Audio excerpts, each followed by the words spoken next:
நம்ம பார்த்தோம் இந்த பரிசுத்த வேதாகமத்துல யோபு குறித்து ஆரம்பமே ரொம்ப ஆச்சரியமா இருக்கும். ஆரம்பமே ரொம்ப ஆச்சரியமா இருக்கும், ஆசீர்வாதமா இருக்கும். அப்படிதான் தேவன் யோபுவும் வைத்தாரு, யோபுவும் அப்படிதான் வாழ்ந்தாரு. ஆனா நம்ம பார்க்கும் பொழுது இந்த வசனத்துல துவக்கம் அற்பமா இருந்தாலும் முடிவு சம்பூர்ணமா இருக்கும் என்று சொல்லிட்டு அடுத்து நம்ம நடுவில் வந்து பார்க்கும் பொழுது யோபு ஒரு ஸ்டேட்மெண்ட் சொல்றாரு. எல்லாமே இழந்து போறார் யோபு, மனைவியை தவிர எல்லாமே இழந்து போறார் யோபு. இழந்து போன யோபு சொல்றாரு, கர்த்தர் என்னை கொன்று போட்டாலும் அவர் மேல நம்பிக்கையா இருப்பேன். எப்போ? எல்லாமே இழந்து போயிட்டாரு. ஆஸ்தி, அந்தஸ்து, பிள்ளைகள், ஆடுகள், மாடுகள், ஒட்டகங்கள் எல்லாமே இழந்து போயிட்டாரு. ஆனாலும் அவர் சொல்றாரு, இப்ப என் சரீரத்தில் காணப்படுற பலவீனத்து நிமித்தம் என்ன கர்த்தர் கொன்று போட்டாலும் அவர் மேல நம்பிக்கையாய் இருப்பேன் அப்படின்னு சொன்ன யோபுனுடைய வாழ்க்கையில 42ஆம் அதிகாரம் கடைசி வசனம் வாசிக்கும் பொழுது அங்க தேவனுடைய வார்த்தை இப்படி சொல்லுகிறது. யோபு நெடுநாளில் இருந்து பூரண வயதுள்ளவனாய் மரித்தான். வாட் a பியூட்டிஃபுல் இல்ல? காரணம் என்ன அப்படின்னா, யோபுனுடைய வாழ்க்கையில ஒரு பூரணம் இருந்தது. இப்போ நம்மளுடைய திருச்சபைகளை கூட 3 விதமான ஜனங்கள் இருக்கிறாங்க. 3 விதமான ஜனங்கள். சிறு பிள்ளைகள் இருக்கிறாங்க, வாலிபர்கள் இருக்கிறாங்க, புருஷர்கள் ஸ்திரீகள் இருக்கிறாங்க. அப்படி 3 விதமான ஜனங்கள் இருக்கிறாங்க. கரெக்ட்? சிறு பிள்ளை, வாலிபன், புருஷன். கரெக்ட் தானே? இப்படியே இவன் 100 வயசு வரைக்கும் இப்படியே இருந்துட்டா யாரா விரும்புவாங்களா? யாருமே விரும்ப மாட்டாங்க. பிள்ளை என்ன பண்ணணும்? வளரணும். ஸோ பிறக்கணும், பிள்ளை வளரணும், புருஷனாகணும். இதுதான் பூரணம் இல்ல? இப்ப இருக்கும்போது கல்யாணம் பண்றீங்களா எனக்கு? ஸோ தேவச்சனமே நாம கூட தேவனுடைய நன்மைகளை பெறுவதற்கு நமக்குள்ளேயும் பூரணமான ஆவிக்குரிய வளர்ச்சி வேண்டும். நீங்க நம்ம சபையில கூட 3 விதமான ஜனங்கள் இருக்கிறாங்க. ஒன்னு ரட்சிக்கப்படாத ஜனங்கள். சபைக்கு வருவாங்க.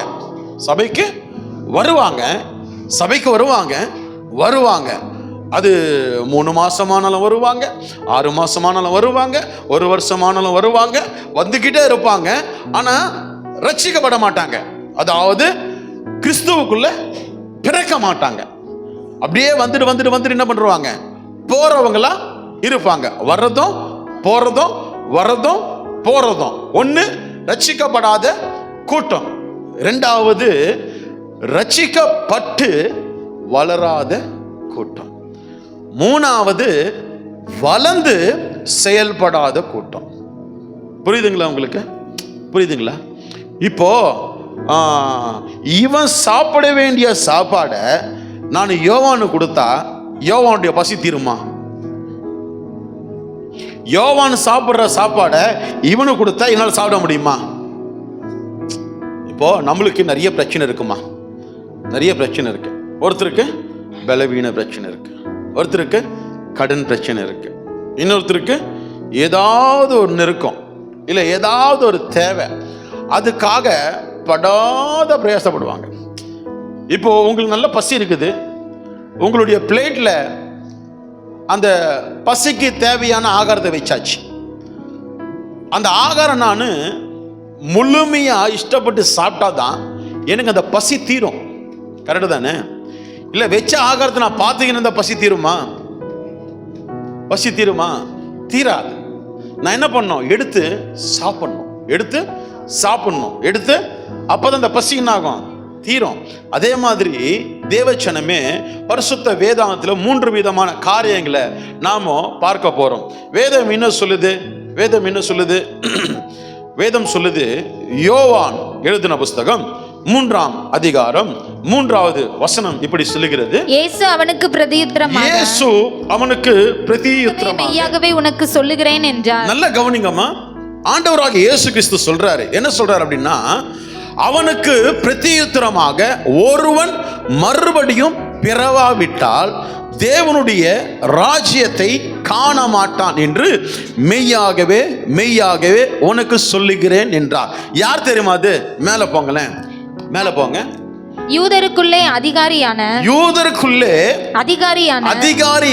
நிக்கதேமு என்னப்பட்ட பரிசேயன் ஒருவன் இருந்தான். யாருக்கு சொல்றாரு இந்த வார்த்தையை? பரிசேயனுக்கு சொல்றாரு. பரிசேயன் யாரு? அவன் ஒரு போதிக்கிறவன், தேவனுடைய வார்த்தையை பிரசங்கிப்பவன், ஊழியத்தை செய்கிறவன்.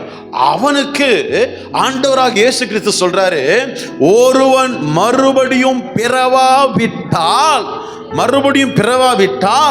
தேவனுடைய ராஜ்யத்தில் பிரவேசிக்க முடியாது. இந்த வார்த்தையை இயேசப்பா அவனிடத்துல பேசும் பொழுது அவன் கேட்கிறான், என்ன கேட்கிறான்? அவன் ராக்காலத்தில் இயேசுவினிடத்தில் வந்து, ரபி, நீ தேவனிடத்தில் இல்லம்மா, அதற்கு நிக்கதேமு ஒரு மனுஷன் முதிர் வயது இருக்கையில் எப்படி பிறப்பான்? அவன் தன் தாயின் கர்ப்பத்தில் இரண்டாம் தரம் பிரவேசித்து. பாருங்களேன், ஒரு பரிசேயனுக்கு இருக்கிற அறிவு அவ்வளவுதான். ஆண்டவர் சொல்றாரு, நீ மறுபடியும் பிறக்கணும்னு சொல்றாரு. ஆண்டவர் என்ன சொல்றாரு? மறுபடியும் பிறக்கணும். இவன் என்ன கேட்கணும்? எப்படி? how it is possible அப்படின்னு கேட்கணும்ல. இவன் கேட்கிறான், நான் இந்த முதிர் வயதுல மறுபடியும் என்னது, என் தாயின் வயிற்றுக்குள்ள போக முடியுமா? கர்ப்பத்துக்குள்ள போக முடியுமா? போய் மறுபடியும் பிறக்க முடியுமா அப்படின்னு கேட்கிறான். இல்ல, அவனுடைய கேள்வி அது. ஏசப்பா சொல்றாரு, இயேசு பிரதியுத்தரமாக, ஒருவன் ஜலத்தினாலும் ஆவியினாலும் பிறவாவிட்டால் தேவனுடைய ராஜ்யத்தில் பிரவேசிக்க மாட்டான் என்று மெய்யாகவே உனக்கு சொல்லுகிறேன். என் அன்பு தேவஜனமே, ஆண்டவராக இயேசு கிறிஸ்து என்ன சொல்றாருன்னா, பிதா குமாரன் பரிசுத்த ஆவி நாமத்தினால நீங்க என்ன பண்ணணும்? ஞானஸ்தானம். அதுதான் மறுபடியும் பிறப்பது. மறுபடியும் பிறப்பதுன்னா என்னது? கிறிஸ்துவுக்குள்ளே நீ மறுபடியும் பிறப்பது. ஒருவன் கிறிஸ்துவுக்குள்ளானால் பழையவைகள் எல்லாம் ஒளிந்து போயின, எல்லாமே புதிதாயின. இன்னைக்கு நம்ம தேவாலயத்துக்கு வரோம், தேவனுடைய வார்த்தையை கேட்கிறோம். அந்த வார்த்தையை வாழ்க்கையில நான் பெற்றுக்கொள்ளணும்னா அதற்கு நான் பரிபூர்ணமாவனாக மாற வேண்டும். என்னுடைய துவக்கம் அற்பம்தான். அப்படியே இருந்துட முடியாது. இல்ல, பிறக்கணும். இல்ல, தேவனுடைய வார்த்தையை கேட்கும் பொழுது நான் மனம் திரும்பி பிறக்கணும். இல்ல, மறுபடியும். அன்னைக்கு ஒரு கூட்டம் பிறந்ததான். பேதுரு பிரசங்கிக்கும் பொழுது ஒரு கூட்டம் பிறந்ததான். பேதுரு என்ன பிரசங்கிக்கிறாரு? ஏய், நீ மனம் திரும்பு, பாவியே, பரியசக்காரனே, குற்றமுள்ளவனே, வேசித்தனம் பண்றவனே, குடிகாரனே, அடிமைக்குள்ளவனே, அவதூறு பண்ணுகிறவனே, கொலைகாரனே, திருடனே, நீ மனம் திரும்பு அப்படின்னு பேதுரு பிரசங்கம் பண்ணப்போ அவங்களுடைய இருதயம் எல்லாம் குத்தப்பட்டதாம். அவங்களுக்கு கோபம் வரல. அவர்கள் என்ன வரல? கோபம் வரல. இருதயம் குத்தப்பட்டு மனம் திரும்பினாங்களாம். எஸ், நான் கொலைகாரன். எஸ், நான் திருடன். எஸ், நான் பாவி. எஸ், நான் குற்றம் செய்கிறவன். எஸ், நான் குறை சொல்றவன்.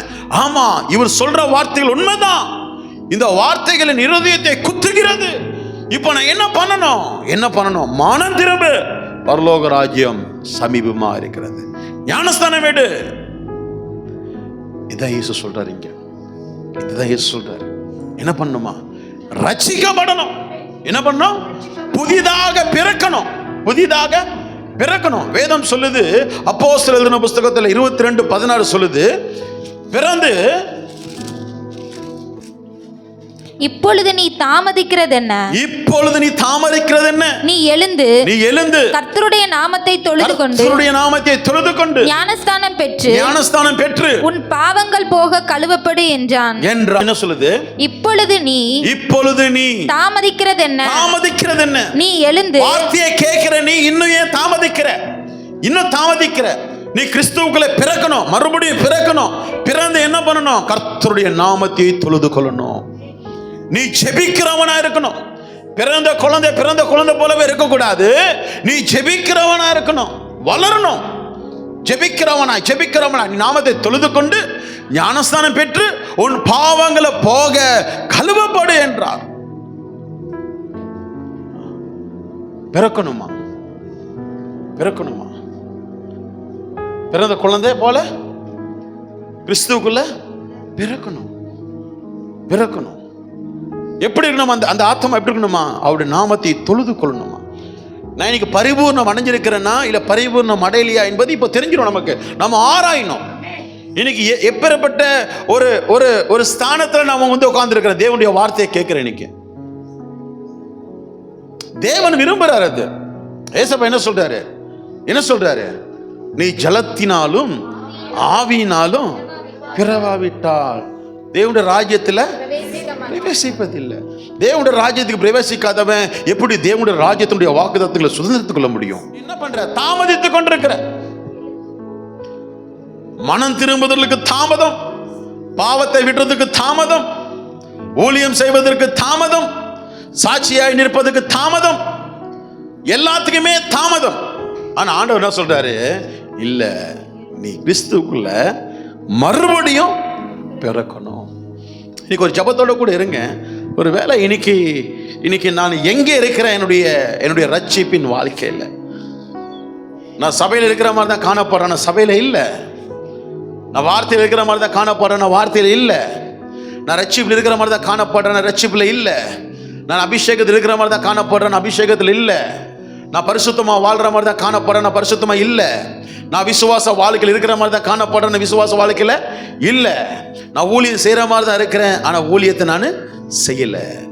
நான் இயேசுவை ஏமாத்துறேன், சபையை ஏமாத்துறேன், ஊழியக்காரனை ஏமாத்துறேன், ஆவியானவரை ஏமாத்துறேன், வார்த்தையை ஏமாத்துறேன். இல்லை, உன்னை நீயே ஏமாத்தி கொண்டிருக்கிற.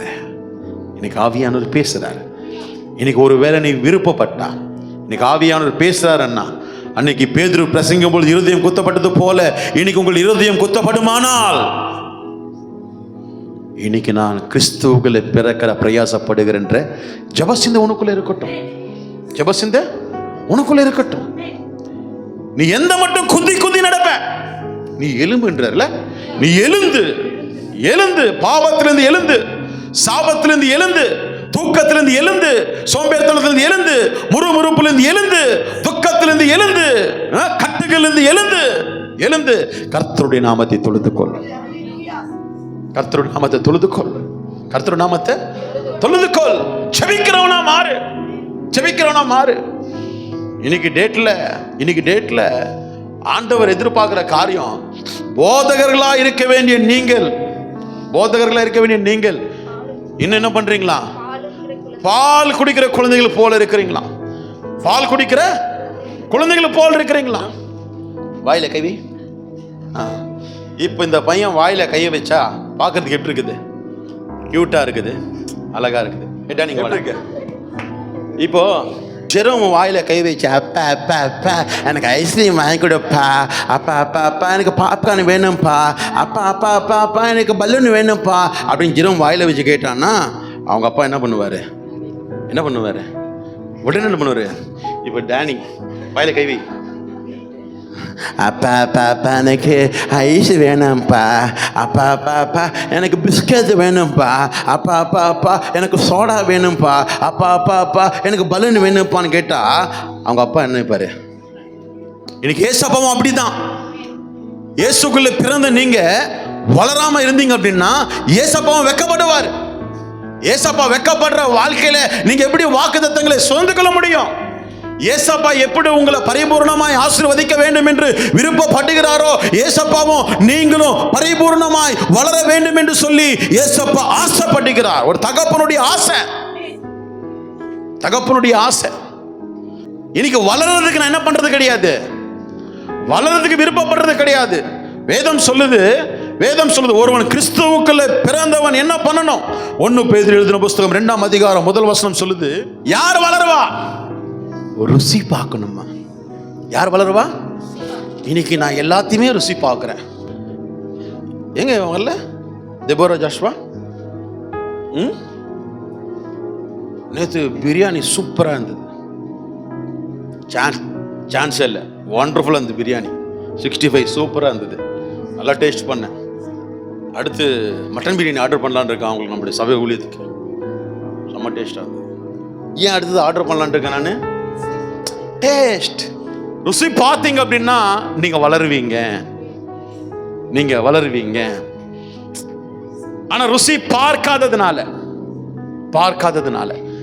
ருசி பார்த்தா எப்படி மாறுவோமா ஜனம்? வசனம் சொல்லுது, சகல துர்குணத்தையும், சகலவித கபடத்தையும், வஞ்சகங்களையும், பொறாமைகளையும், சகலவித புறங்கூறுதலையும் ஒழித்துவிட்டு கர்த்தரை ருசி பார்த்தீங்க அப்படின்னா இதெல்லாம் உங்களுடைய சரீரத்தை தூக்கி போட்டுருவீங்க.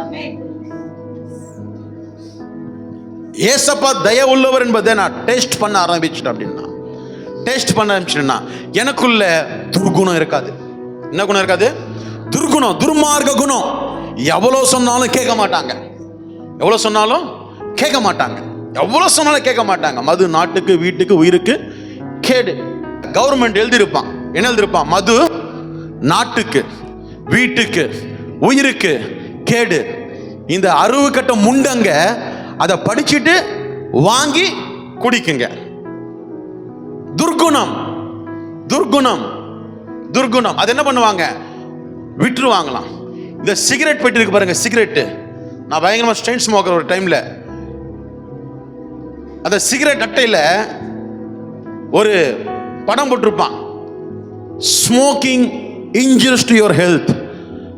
புகைப்பிடித்தல் உங்களுக்கு கேன்சர் வியாதியை கொண்டு வரலாம். நீ சிகரெட் பிடிச்சா உன் இருதயம் எப்படி மாறும், லன்ஸ் எப்படி மாறும், புகைப்படத்தை போட்டிருப்பான். அதை பார்த்தவன என்ன பண்ணணும்? விட்டுறணும். விடாது. பார்த்தீங்கன்னா இது துர்மார்க்க குணம், துர்குணம். இந்த ஆன்ஸ் பாக்கெட்,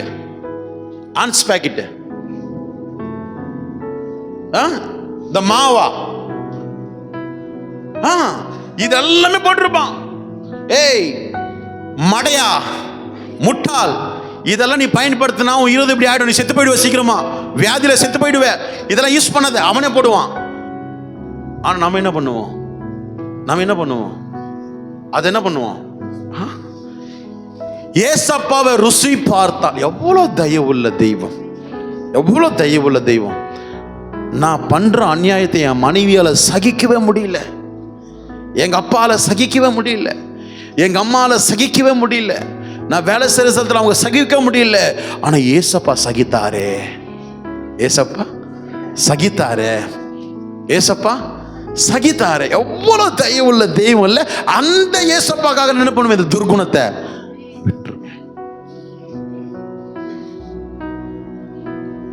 இந்த துர்குணம் என்ன ஆயிடும்? அடுத்தது சகலவித கபடத்தையும், வஞ்சகங்களையும், பொறாமைகளும், சகலவித புறங்கூடுதலையும் ஒழித்துவிட்டு, சாக்கு போக்கு, சபைக்கு வர்றதுக்கு சாக்கு போக்கு, சர்ச்சுக்கு ஊழியம் செய்யறதுக்கு சாக்கு போக்கு.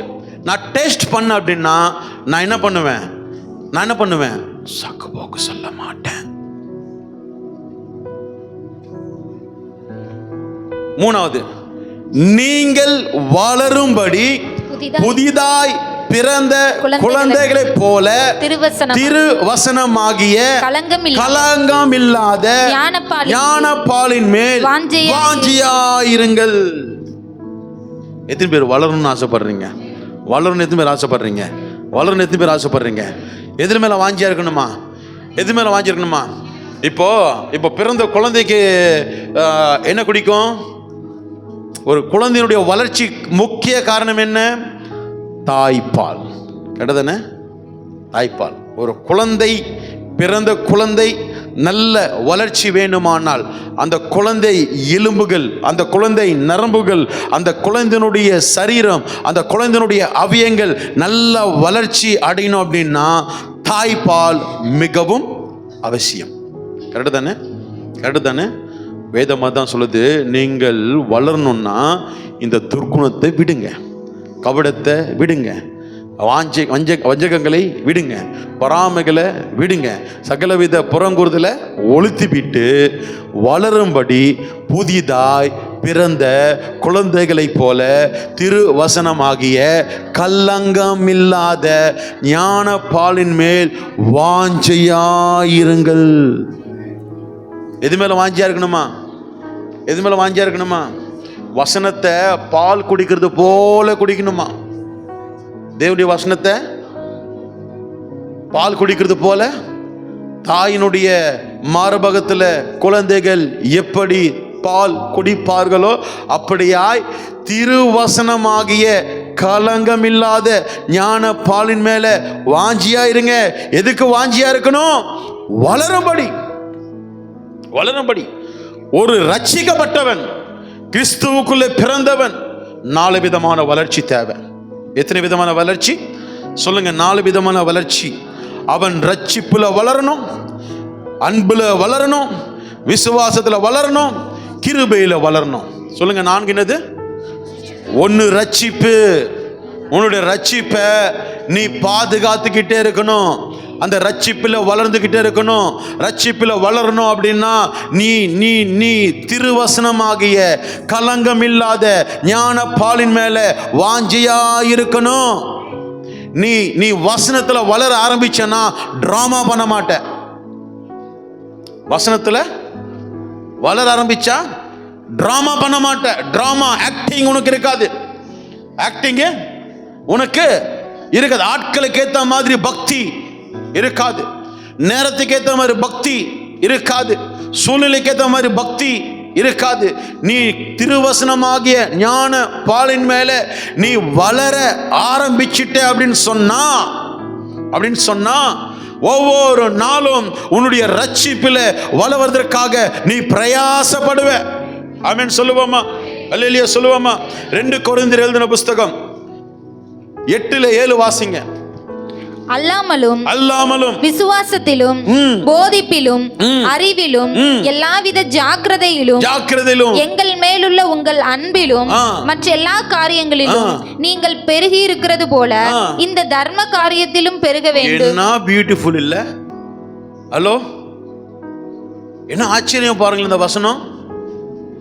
அம்மா, அல்லாமலும் விசுவாசத்திலும் போதிப்பிலும் அறிவிலும் எல்லாவித ஜாக்கிரதையிலும் எங்கள் மேலுள்ள உங்கள் அன்பிலும் மற்ற எல்லா காரியங்களிலும் நீங்கள் பெருகுகிறது போல இந்த தர்ம காரியத்திலும். வாட் ஆ பியூட்டிஃபுல் இல்ல? விசுவாசத்துல, அடுத்தது போதிப்புல. நான் சொல்றேன் உங்களுக்கு ஒரு காரியத்தை சொல்லட்டுமா? நாம ரட்சிப்புல வளர பிரயாசப்பட்டோம் அப்படின்னா, நல்ல கவனிங்க, ரட்சிப்புல நாம் வளரணும் அப்படின்னு பிரயாசப்பட்டோம்னா வசனத்துக்காக சபைக்கு வருவீங்க. எதுக்காக சபைக்கு வருவீங்க? வசனத்துக்காக வருவீங்க. வசனத்து குறித்து வேதம் என்ன சொல்லுது? ஆதியில வார்த்தை இருந்தது, அந்த வார்த்தை தேவனிடத்தில் இருந்தது. தேவனா வசனம் என்பது என்ன? தேவன். நீங்க ரட்சிப்புல வளரணும் அப்படின்னா நீங்க தேவனுக்காக சபைக்கு வருவீங்க. தேவனுக்காக. தேவன்னா யாரு? வசனம். வசனம் வார்த்தை. அந்த வார்த்தைக்காக என்ன பண்ணுவீங்க? யாரு? ரட்சிப்புல வளர விரும்புகிறவர்கள். ஆட்களுக்காக நீங்க வரமாட்டீங்க, ஊழியக்காரக்காக நீங்க வரமாட்டீங்க, உங்க அக்காக்காக, உங்க தம்பிக்காக, உங்க அண்ணனுக்காக, மாமாக்காக, மாமியாருக்காக சபைக்கு நீங்க வரமாட்டீங்க. வர வர வர வர வர திருவாசனத்தை கேட்க கேட்க கேட்க ரட்சிப்பை காக்க காக்க காக்க உனக்குள்ள இருக்கிற கட்டுகள் உடைக்கப்படணும், சுபாவங்கள் உடைக்கப்படணும், சுயங்கள் உடைக்கப்படணும், கோபங்கள் உடைக்கப்படணும், மூர்க்கம் உடைக்கப்படணும், பாவம் உடைக்கப்படணும், கட்டுகள் உடைக்கப்படணும், ஜென்ம சுபாவங்கள் உடைக்கப்படணும். அப்பதான் நீ வளர முடியும். அப்பதான் வளர முடியும். இது எதுவுமே மாறல அப்படின்னா நீ சபைக்கு வர்றதுல அர்த்தமே இல்லை.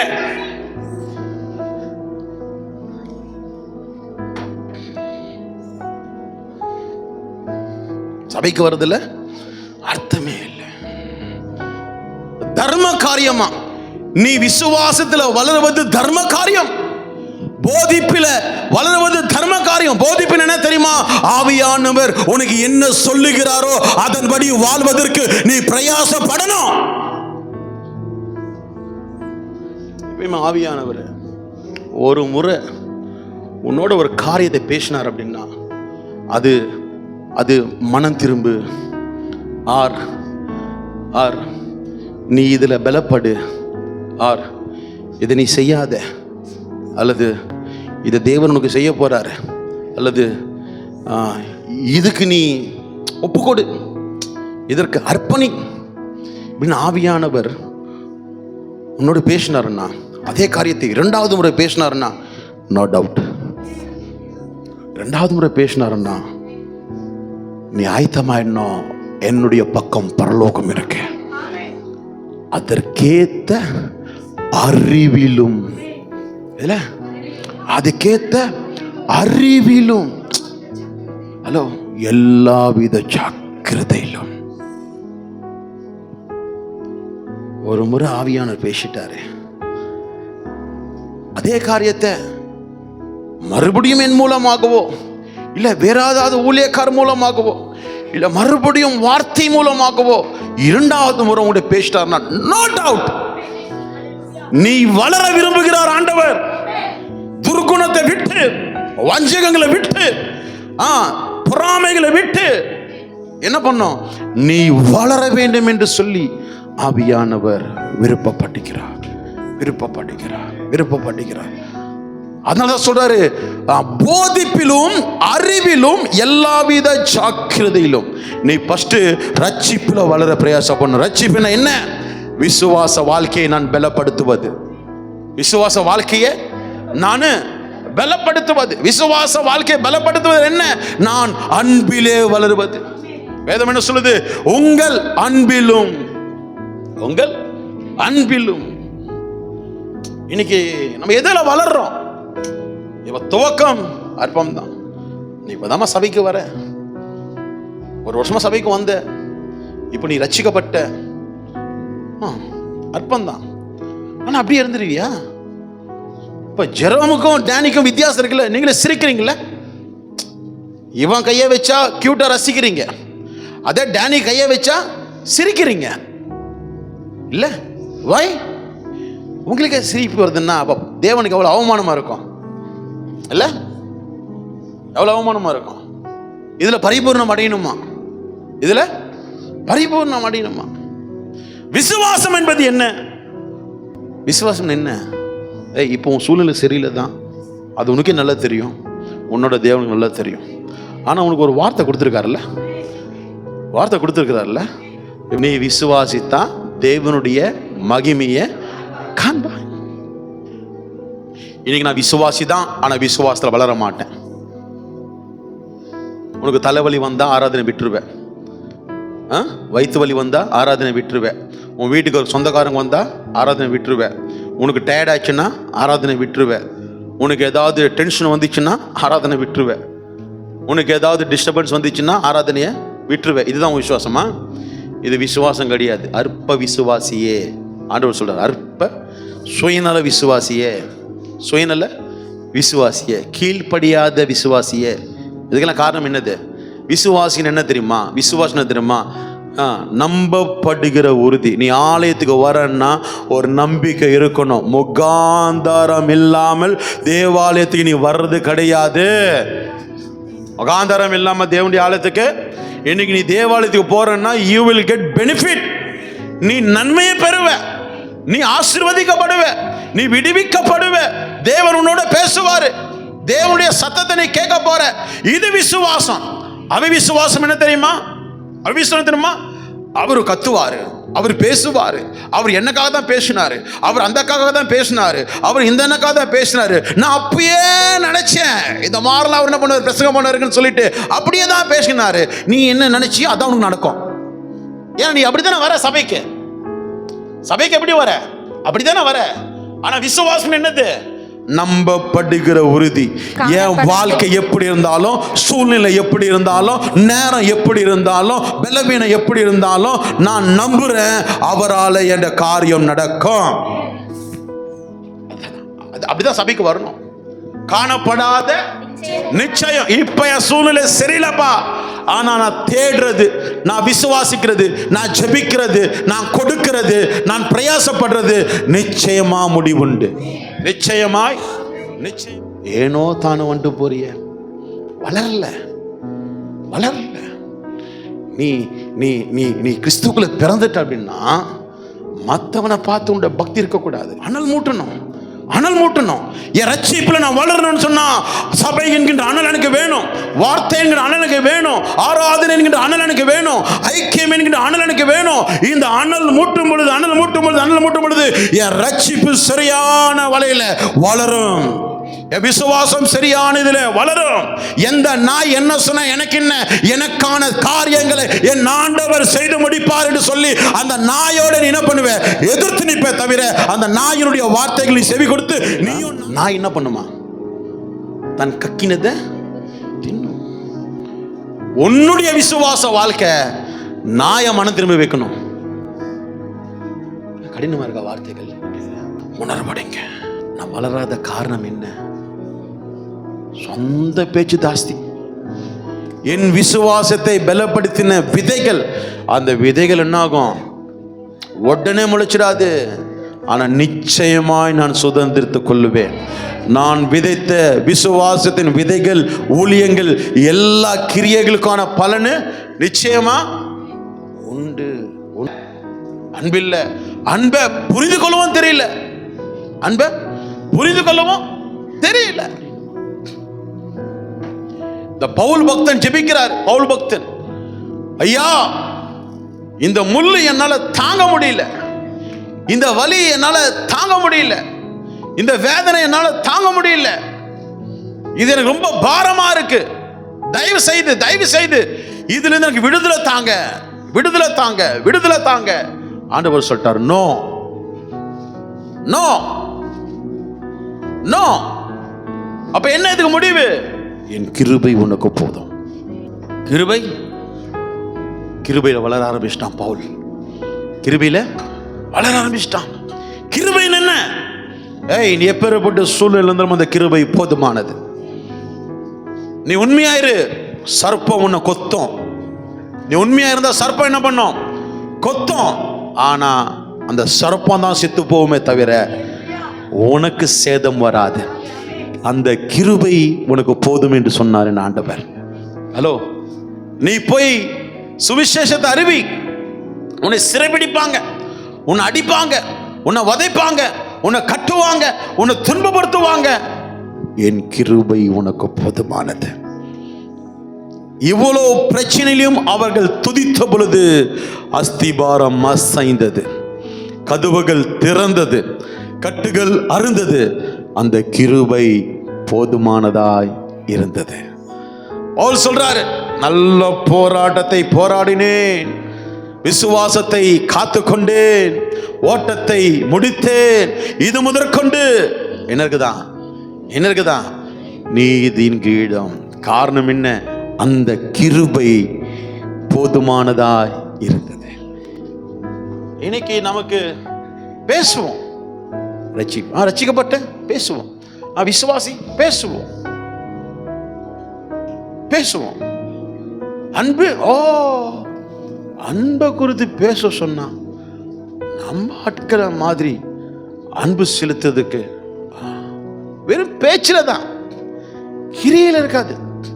கிறிஸ்துவுக்குள்ள பிறந்தாங்க, பிதா குமாரன் பரிசுத்த ஆவி நாமத்தில் ஞானஸ்தானம் எடுத்துட்டாங்க, குழந்தைங்க பிறந்தாச்சு. அடுத்தது வளர்றாங்க. எதுல வளர்றாங்க? ரட்சிப்புல வளர்றாங்க, விசுவாசத்துல வளர்றாங்க, கிருபையில வளர்றாங்க, அன்புல வளர்றாங்க. இப்ப வளர்ந்தாச்சு. வளர்ந்தவங்க என்ன பண்ணணும் அப்படின்னா, வேதம் சொல்லுது, நீயோ எல்லாவற்றிலும் மன தெளிவுள்ளவனாயிரு.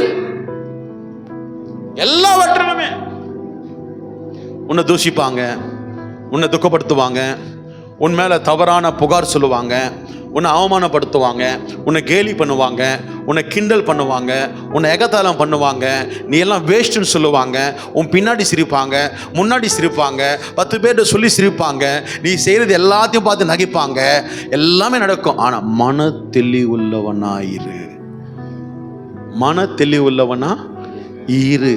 யார் என்ன நினைச்சாலும், யார் என்ன பேசினாலும், யார் என்ன சொன்னாலும், யார் என்ன செஞ்சாலும், நான் கிருபையில் வளர்ந்திருக்கிறேன், ரட்சிப்புல வளர்ந்திருக்கிறேன், விசுவாசத்துல வளர்ந்திருக்கிறேன், தேவ அன்புல வளர்ந்திருக்கிறேன். நான் வளர்ந்தவன். அந்த அறிவு, அந்த தெளிவு எனக்குள்ள இருக்கணும். அடுத்தது தீங்கு அனுபவி. வளர்ந்த இல்ல நிறைய. இப்ப எனக்கு எவ்வளவு தீங்கு வருது, எவ்வளவோ. இப்ப என்ன பண்றேன் நானு? உன் ஊழியத்தை வளர்ந்தவங்க என்ன பண்ணணும்? ஊழியம் செய்யணும்.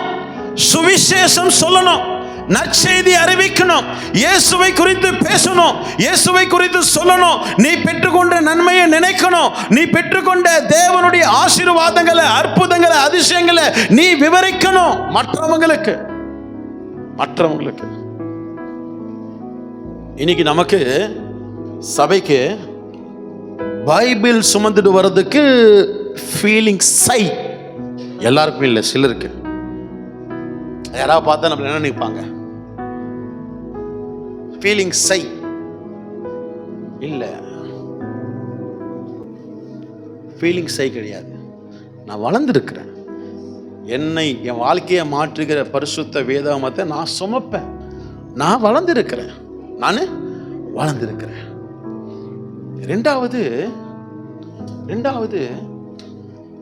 ஏசப்பா குறித்து பேசணும்னா சை, ஏசப்பா குறித்து பேசணும்னா வெக்கம். ஆனா உனக்கு மட்டும் எல்லா நன்மைகளும் நடக்கணும் ஏசப்பா கிட்ட இருந்து. ஆனா நீ மாத்திரம் ஏசப்பா கிட்ட சொல்லணும்னா சை. ஒண்ணு அவங்க என்ன நினைப்பாங்களோ, இவங்க நினைப்பாங்களோ, இன்னும் நான் பேசினா என்ன நினைப்பாங்களோ, சை. இன்னொன்னு ஊழியம் செய்வதற்கு அவங்க பார்த்துப்பாங்க, இவங்க பார்த்துப்பாங்க, அவங்க செஞ்சுப்பாங்க, இவங்க செஞ்சுப்பாங்க. அவங்க எங்க? நீ உங்க வீட்டில் எத்தனை பேர் ரசிக்கப்படாம இருக்கிறீங்க? அம்மா எவ்வளவு நன்மைகளை பார்க்குறீங்கம்மா, சபையில் ஆவியானவர் எப்படி நடத்துதல பார்க்குறீங்கம்மா, எவ்வளோ அற்புதங்கள் அனுபவிக்கிறீங்கம்மா, எவ்வளோ அபிஷேகம் இல்லைம்மா, எவ்வளோ சாட்சிகள் கேட்குறோம் இல்லைம்மா. ஏம்மா உங்கள் வீட்டில் எவ்வளோ பேர் கஷ்டப்படுறாங்களாம்மா, அவங்களுக்கு ஏசப்பா செய்வார். ஒரு சுவிசேஷம், ஒரு வார்த்தை, உங்கள் ஆஸ்தி போயிடுமா, அந்தஸ்து போயிடுமா, ஏதாவது போயிடுமா. இன்னொன்று தெரியுமா, இதெல்லாம் நீங்கள் பேச ஆரம்பிச்சிட்டாலே உங்களுடைய பிரச்சனைகள் எல்லாம் காணாமல் போயிடும். அது பேசாததுனால தான் உங்களுடைய பிரச்சனைகள் என்ன பண்ணுறீங்க, பேசுகிறீங்க. மற்றவங்களுக்கு கொடுத்து என்ன பண்ணுறீங்க, பேசுகிறீங்க. எப்பயோ செத்து போயிருப்பேன், இன்னைக்கு உயிரோடு இருக்கிறேன் சொல்லி பாரு. செத்து போகிறவங்களுக்கு ஜீவன் கொடுக்குறவெல்லாம் மாறிடுவீங்க. நீங்கள் ஜீவன் கொடுக்குறவங்க மாறிடுவீங்க. பிலிப்பியர் 4:3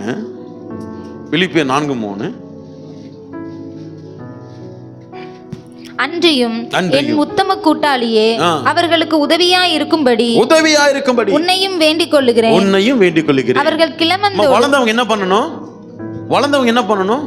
உதவியா இருக்கணுமா, ஊழியம் செய்யணும். ஊழியத்தில் சேர் போடணுமா, சபையில் சேர் போடணுமா, படிக்கட்டு பெருக்கணுமா, செச்சு பெருக்கணுமா, பாத்ரூம் கிளீன் பண்ணணுமா, இல்லை ஊழியக்காரருக்கு உதவியாக இருக்கணுமா, இல்லை சபையில் ஏதாவது ஊழியம் நடக்கும்பொழுது நான் போய் நிற்கணுமா, இல்லை முன்னாடி வந்து நான் ஜெபிக்கணுமா, என்ன முடியும் உன்னால? அதெல்லாம் திங்க் பண்ணிட்டு என்ன பண்ணோம்? இல்லை அவர் வந்து பண்ணிப்பார், இவர் வந்து பண்ணிப்பார், அவங்க வந்து பண்ணிப்பாங்க, இவங்க இருக்காங்களா, அவங்க இருக்காங்களே, அது நினைக்கிறதுக்காக உன்னை தேவன் ரட்சிக்கல. அதற்காக நீ சபையில் வளரல. ஒரு புருஷன் வளர்ந்து தன் குடும்பத்திற்கு எப்படி பொறுப்புள்ளவனா இருக்கிறானோ அதே போல சபையில வளர்கிற நீயும் சபைக்கு பொறுப்புள்ளவனா இருக்கணும். இது உன்னுடைய சர்ச், உன்னை ரட்சித்த ஸ்தலம், உன்னை வளர்க்கிற ஸ்தலம், உன்னை ஆசீர்வதிக்கிற ஸ்தலம், உன்னை கட்டுகிற ஸ்தலம். அந்த ஸ்தலத்திற்கு, அந்த ஊழியத்திற்கு, அந்த ஊழியக்காருக்கு, அந்த தெய்வத்திற்கு நீ எப்படி இருக்கணும்? ஊழியம் செய்கிறவனாய், உதவி செய்கிறவனாய் இருக்கணும். ஊழியக்காரர் கூப்பிடக்கூடாது. எப்பா வரியாப்பா, அப்பா சரியாப்பா, ஹலோ இது பண்றீங்களா, அது பண்றீங்களா, காரணங்கள் சொல்றீங்க. உங்களுக்கு தெரியுமா, பரிசுத்த வேதாகமத்துல ஊழியக்கார் என்ன பேசுவார் என்று சொல்லி ஜனங்கள் காத்து கொண்டிருப்பாங்களாம். இவர் என்ன சொல்லுவார் செய்யலாம் என்று சொல்லி காத்து கொண்டிருப்பாங்களாம். இன்னைக்கு எஸ்கேப்பிங் மைண்ட். எலிசாவை கூப்பிடுறாரு. எலிசாவை கூப்பிடும் பொழுது எலிசா எங்க இருக்கிறான்? பெட்ல தூங்கிட்டு இருக்கிறானா? வயல்ல ஏர் மாடுகள் என்ன பண்ணி கொண்டிருக்கிறான்? உழுது கொண்டிருக்கிறான், வேலை பார்த்துட்டு இருக்கிறான். மாடுகள் இருக்குது, வயல் இருக்குது, அவன் வேலை பார்த்துட்டு இருக்கிறான். நல்ல வெயில் இருக்குது, அவனுடைய ரெகுலர் ஒர்க் அது. எலியா சொல்றாரு, ஏய் வா. எலிசா, ஐயா நாளைக்கு வந்துட்டோம் ஐயா, இந்த மாடுகளை நான் என்ன பண்ணிட்டு இருக்கிறேன், ஏர் ஓட்டிட்டு இருக்கேன் ஐயா, இன்னைக்கு சாயந்தரத்துக்குள்ள முடிச்சிடறேன் ஐயா, நாளைக்கு வரட்டுமா ஐயா? அப்படியே கேட்டிருக்காரு பாருங்க. அப்படியே விட்டுட்டு என்ன பண்ணாராம், வந்துட்டாரு. வளர்ந்தவளுடைய அப்படியே வந்துட்டாரு. ஏசப்பா பேதுருவை கூப்பிடவே இல்லை. ஏசப்பா பேதுருவுடைய தேவையை சந்தித்தாரு, ஆசீர்வதித்தாரு, எல்லாமே பண்ணாரு. பேதுரு பார்த்தான், ஐயோ இனி நம்மளுடைய வாழ்க்கையில இவர்தான், இவரை தவிர வேற ஒன்றுமே இல்லை. எல்லாத்தையும் விட்டான், ஏசப்பாவை பின்பற்றினான், வளர்ந்தவன். செய்ய வேண்டிய காரியம் இன்னைக்கு நாமும் இந்த காரியங்களிலே பரிபூர்ணம் அடைய வேண்டும். இன்னைக்கு போட்டி போட்டு கொண்டிருக்கிறோம், அதிகாரம் பண்ணி கொண்டிருக்கிறோம், அராஜகம் பண்ணி கொண்டிருக்கிறோம், அவங்க மேல இவங்க மேல குற்றங்களை சொல்லி கொண்டிருக்கிறோம், குறைகளை சொல்லி கொண்டிருக்கிறோம், பழி வாங்குற எண்ணத்தில் இருக்கிறோம், பொறாமைப்பட்டு கொண்டிருக்கிறோம், துர்குணத்தில் இருக்கிறோம், வஞ்சகத்தில் இருக்கிறோம், இப்படியெல்லாம் இருக்கிறோம். இது வளர்ச்சி அல்ல. இந்த வளர்ச்சியில நாம தெய்வீக சுகத்தையோ, தெய்வீக கிருபையோ, தெய்வீக ஆசீர்வாதத்தையோ, தெய்வீக சமாதானத்தையோ நம்மால் அனுபவிக்க முடியாது.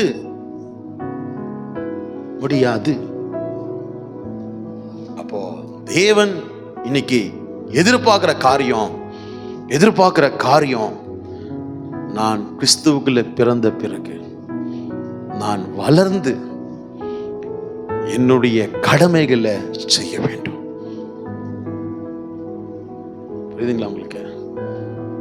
புரியுதுங்களா? உன்னுடைய துவக்கம் அற்பமா இருந்தாலும் முடிவு சம்பூர்ணமாய். அனல் மூடணும். You have to fire it.